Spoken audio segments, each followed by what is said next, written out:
আমাকে যখন এই রাজ্য সরকারের পুলিশ, যিনি এখন বিধাননগরের পুলিশ কমিশনার আছেন, 2018-তে ওনার প্রেজেন্স কোথায় ছিল জিজ্ঞেস করবেন, এসপি মুর্শিদাবাদ।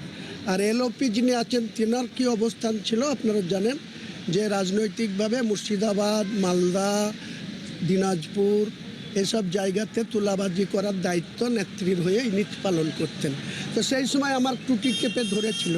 তা টুটি ছাড়ানোর জন্য, নিজে সেফ থাকার জন্য আমি বিজেপিতে গেছিলাম। তারপরে সেখানে গিয়েও ক্যাঁকড়া, দিলীপ ঘোষ, মুকুল রায়রা আমাকে পছন্দ হয়নি, তাই আমি আবার গেছি, আবার চলেও এসেছি।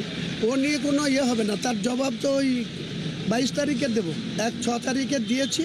পুলিশের অ্যাসেসমেন্ট ছিল 30,000 লোক হবে, 4 লাখ ওখানে ছিল, আর 2 লাখ রাস্তায় ছিল, 6 লাখ। আবার বলেছিলাম 50,000, আমি বলছি 4 লাখ লোকের উপস্থিতিতে 22 তারিখে এই আপনার প্রশ্নের জবাবটা।